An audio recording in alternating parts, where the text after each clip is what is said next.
அன்பு குழந்தையே, சீரடியில் இருந்து சொல்கிறேன், கேள், பலித்துவிடும். இதற்கு முன்னால் நீ கடந்து வந்த பாதையை சற்று நினைத்து பார். அதில் எல்லாம் உன்னை தூக்கி சுமந்து காப்பாற்றி வந்தேன். இனியும் அப்படியே உன்னை காப்பாற்றுவேன். உனது பிள்ளைகளையும் உனது எல்லையையும் நானே முன் நின்று காப்பாற்றி தருவேன். உனக்கு சோதனையாக தெரிகிற இந்த காலத்தை மனதில் வைத்துக் கொள்ளாதே. எனது அற்புதங்கள் இனி உன் வாழ்வில் நிகழ்வதற்காக உருவான ஒரு வழி என நினைத்துக்கொள். வாழ்க்கையில் சலிப்பும் வெறுப்பும் கொள்ளாதே. இந்த வாழ்க்கை வீணானது என எண்ணமிடாதே.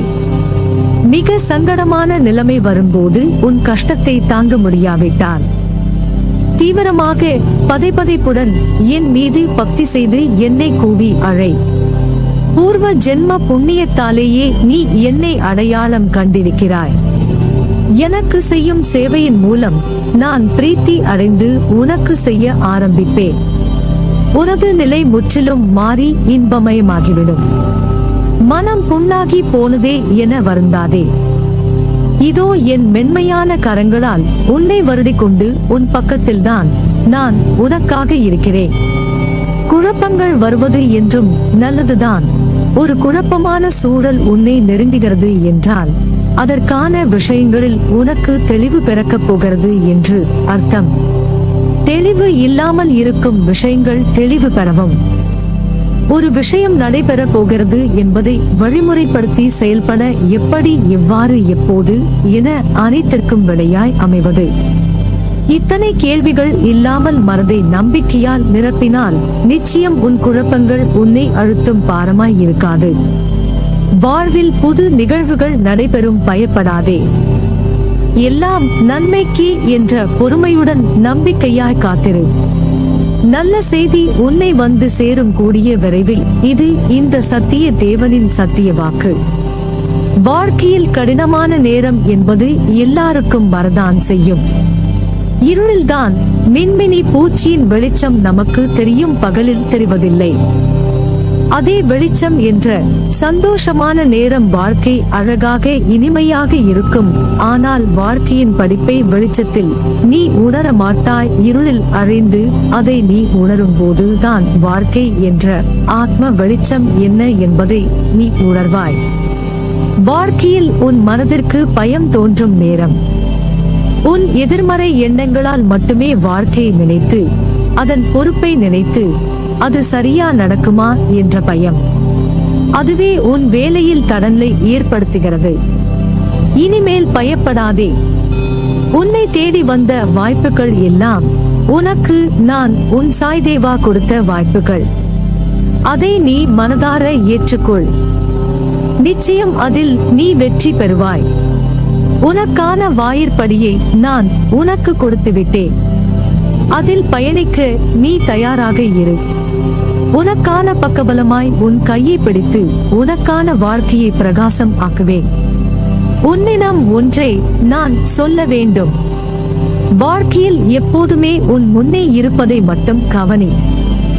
உன்னை பின் நோக்கி இழுக்கும் எந்த ஒரு விஷயத்தையும் யோசித்து பார்க்காதே. பார்த்தால் உன்னால் முன்னே இருக்கும் வழியை பார்க்கும் தருவாயை தவற விடுவாய். உன்னிடம் ஒரு குறை இருக்கிறது. எல்லாவற்றிலும் ரொம்ப யோசித்து அதை பெரிதாய் நினைத்து புழுங்கி உன்னை நீயே காயப்படுத்திக் கொள்கிறாய். அதை தவிர்த்து வா. உன் கர்வம் ஆணவத்தை தூர எறி. உனக்கு வெற்றி கிடைக்கும். உன்னை புரிந்து கொள்ளாமல் உன்னை பற்றி ஒன்றுக்கு இரண்டாக பேசியவர்களின் உண்மை முகத்தை நீ பார்த்தாயா? அவர்களிடம் இருந்து விலகி செல். அவர்கள் அப்படிதான் என்று தெரிந்த பிறகு அவர்களை நம்பி உன் நிம்மதியை இழந்து விடாதே. அவர்களை என்னிடம் விட்டுவிடு. நம்பிக்கை துரோகம் செய்தவர்களுக்கு நான் பாடம் புகட்டுவேன். நீ வருந்தாதே. அவர்கள் அப்படி பேசினார்கள் என்றால் அது உண்மை ஆகுமா? எனக்கு தெரியும் என் குழந்தை எப்படி என்று. நீ கண் கலங்காதே. அவர்களுக்கு நான் புரிய வைப்பேன் என் செல்ல குழந்தையே. ஏன் என் மீது இவ்வளவு கோபம்? உன் உடம்பில் ஏற்பட்ட காயத்தின் வலியால் துடிக்கிறாய். ஆனால் எனக்கு அதைவிட உன் மனவலிதான் பெரிதாக தெரிகிறது. அதனால் நான் சரி செய்ய அதிகம் கவனம் கொண்டுள்ளேன். உடம்பில் ஏற்பட்ட காயத்தை விட உன் மனதில் ஏற்பட்ட காயம் என்பது மலை போன்றதாய் இருக்கிறது. மற்றவர்களது வார்த்தைகள் உன் மனதில் வடுவாய் தேங்கி நிற்கிறது. அதை நான் சரி செய்கிறேன். அந்த வலி எப்படி இருக்கும் என்று தெரிந்தும் நீ மற்றவர்களை வார்த்தைகளால் புண்படுத்தலாமா? அவர்களுக்கும் அது காயம்தானே. ஒருவனுக்கு உண்மையான எதிரி வெளியே இருப்பவர்கள் அல்ல, அவனுடைய மனமே முதல் எதிரி. உனக்கு ஒரு நிகழ்வுகள் நடந்தால் அதை மிக பெரிதாக சித்தரிப்பதும் உன் மனம்தான். அதை சிறியதாக சித்தரிப்பதும் உன் மனம்தான். உன் பகைவன் கூட எண்ணாத எண்ணங்களை மனம் எண்ணமிடும். உன் மனம் என்பது அது அப்படி நடந்திடுமோ என்று ஒரு கற்பனை பயத்தை உணர வைத்துவிடும். நீ நல்லது நினைத்தாலும் அதை உனக்கே வேறு முகமாக சித்தரிப்பது உன் மனம்தான். அந்த நிமிடம் மௌனமாக அதை கடக்க செய்து அந்த எண்ணத்தை துடைத்து எறி. இப்படி செய்தால் உன் மனம் என்பது உனக்கு பகைவனாக இல்லாது தோள் கொடுக்கும் தோழனாக இருக்கும். நம் மனம் நல்லது கெட்டது என எல்லாம் நிறைந்தவைதான்.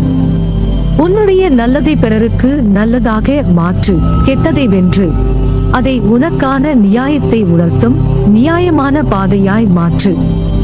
இதற்கான அர்த்தம் என்ன என்பதை கூறுகிறேன் கே. தீயில் கையை நீட்டினால் சுடும் என்பதை அறிந்து நீ கையை தள்ளி வைத்தாய் என்றால் அதை புரிந்து நீ நடந்ததாய் என்பது அர்த்தம். அதற்கு மாறாக புரிந்தும் நான் கையை விடுவேன் என்று சொன்னால் அதற்கான பலனை நீ கடந்துவாக வேண்டும். ஒருவனுக்கு நல்லது கெட்டது என இரண்டும் தோன்றும். ஆனால் கெட்டதை நீ எவ்வாறு நல்லதாக மாறிக்கொள்கிறாய் என்பதில்தான் உன் உண்மையான முன்னேற்றம் அடங்கி இருக்கிறது. கெட்டதை நினைப்பது என்னுடைய குணமல்ல, அது அறநெறி அல்ல. என் சாய் தேவா எனக்கு அப்படி புகட்டவில்லை என்று நீ நினைத்தால் உன்னிடம் தோன்றும் எல்லாமே நல்லதாக மாறும். உன் சாய் தேவாவின் பிள்ளையாகிவிட்டாய். நீ உன்னில் இருக்கும் அனைத்துமே அறநெறிக்கு உட்பட்டதாக நீதி பாதையிலும் உலக நீதியில் வாழ வைப்பேன்.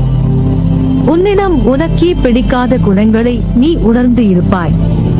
அதை நெறிப்படுத்தி எது நல்லது என்பதை உன் அறிவு அதனை உணர வேண்டும் என்பதற்காகவே சில நிகழ்வுகளை உனக்கு நிகழ்த்தி உள்ளேன். அதனால் பயப்படாதே. உன்னை நல்ல பாதையை பின்பற்ற வைப்பது என் கடமை.